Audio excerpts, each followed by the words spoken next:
ಮುಖ್ಯಮಂತ್ರಿ ಡಿಕೆ ಶಿವಕುಮಾರ್ ಅಧ್ಯಕ್ಷತೆಯಲ್ಲಿ ವಿಧಾನಸೌಧದಲ್ಲಿಂದು ರಾಜ್ಯ ಸರ್ಕಾರದ ಅಪರ ಮುಖ್ಯ ಕಾರ್ಯದರ್ಶಿಗಳು, ಪ್ರಧಾನ ಕಾರ್ಯದರ್ಶಿಗಳು ಸೇರಿದಂತೆ ಹಿರಿಯ ಅಧಿಕಾರಿಗಳ ಸಭೆ ನಡೆಯಿತು. ಈ ವೇಳೆ ಉಪಮುಖ್ಯಮಂತ್ರಿ ಡಾ ಜಿ ಪರಮೇಶ್ವರ್, ಸಚಿವರಾದ ರಾಮಲಿಂಗಾರೆಡ್ಡಿ, ಈಶ್ವರ್ ಖಂಡ್ರೆ, ಯುಟಿ ಖಾದರ್ ಸೇರಿದಂತೆ ಹಲವರು ಉಪಸ್ಥಿತರಿದ್ದರು. ಈ ಸಂದರ್ಭದಲ್ಲಿ ಮುಖ್ಯಮಂತ್ರಿ ಜನರಲ್ಲಿ ವಿಶ್ವಾಸ ಮೂಡಿಸುವ ನಿಟ್ಟಿನಲ್ಲಿ ತಳಮಟ್ಟದಲ್ಲಿ ಕಾರ್ಯನಿರ್ವಹಿಸುವ ಅಧಿಕಾರಿಗಳು ಕೆಲಸ ಮಾಡಬೇಕು. ಒಗ್ಗಟ್ಟಿನಲ್ಲಿ ಕೆಲಸ ಮಾಡಿದಾಗ ಮಾತ್ರ ಜನಪರ ಆಡಳಿತ ನೀಡಲು ಸಾಧ್ಯ. ಎಲ್ಲ ಅಧಿಕಾರಿ ಮತ್ತು ಸಿಬ್ಬಂದಿ ಕಡ್ಡಾಯವಾಗಿ ಕೇಂದ್ರ ಸ್ಥಾನದಲ್ಲಿ ವಾಸ್ತವ್ಯ ಮಾಡಬೇಕು. ಇದನ್ನು ಖಾತರಿಪಡಿಸಲು ಕಟ್ಟುನಿಟ್ಟಿನ ಕ್ರಮಗಳನ್ನು ಕೈಗೊಂಡು ವರದಿ ಸಲ್ಲಿಸುವಂತೆ ಮುಖ್ಯ ಕಾರ್ಯದರ್ಶಿಗಳಿಗೆ ಸೂಚಿಸಿದ್ದಾರೆ.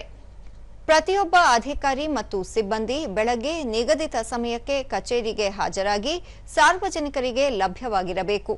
ರಾಜ್ಯದ ಅಧಿಕಾರಿಗಳಿಗೆ ದೇಶದಲ್ಲೇ ಅತ್ಯುತ್ತಮ ಅಧಿಕಾರಿಗಳು ಎನ್ನುವ ಹೆಸರಿದೆ, ಅದನ್ನು ಉಳಿಸಿಕೊಂಡು ಹೋಗಬೇಕಾಗಿದೆ. ಅಧಿಕಾರಿಗಳು ತಾಲೂಕು ಮಟ್ಟಕ್ಕೆ ತೆರಳಿ ಜನರ ಅಹವಾಲು ಆಲಿಸಿ ಪರಿಹಾರ ಕಾರ್ಯ ಕೈಗೊಳ್ಳಬೇಕು ಎಂದು ತಿಳಿಸಿದರು. ಬಜೆಟ್ನಲ್ಲಿ ಘೋಷಣೆ ಮಾಡಿರುವ ಎಲ್ಲಾ ಕಾರ್ಯಕ್ರಮಗಳ ಅನುಷ್ಠಾನಕ್ಕೆ ಆದ್ಯತೆ ನೀಡಬೇಕು. ಗ್ರಾಮೀಣ ಆರ್ಥಿಕತೆ ಕಡಿಮೆಯಾಗುತ್ತಿದ್ದು ನಗರದತ್ತ ವಲಸೆ ಬರುವವರ ಸಂಖ್ಯೆ ಹೆಚ್ಚಾಗುತ್ತಿದೆ. ಹೀಗಾಗಿ ಗ್ರಾಮೀಣ ಆರ್ಥಿಕತೆ ಹೆಚ್ಚಿಸಲು ಒತ್ತು ನೀಡುವ ಅಗತ್ಯವಿದೆ. ರಾಜ್ಯದಲ್ಲಿ 10,000 ಭಾರತ್ ಜೋಡೋ ಯುವ ಸಂಘ ಸ್ಥಾಪಿಸುವ ನಿರ್ಧಾರ ಕೈಗೊಳ್ಳಲಾಗಿದೆ. ಪ್ರತಿ ಸಂಘಕ್ಕೆ ತಲಾ 10 ಲಕ್ಷ ರೂಪಾಯಿ ಅನುದಾನ ಒದಗಿಸಲಾಗುವುದು.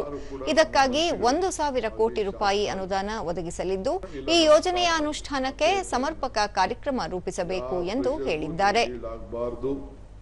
ಕಾನೂನು ಚೌಕಟ್ಟಿನಲ್ಲಿ ಇದ್ರೆ ಮಾತ್ರ ಮಾಡಬೇಕು. ಅದಕ್ಕೆ ಎಲ್ಲದಕ್ಕೂ ಕೂಡ ಸೊಲ್ಯೂಷನ್ ಇರ್ತದೆ.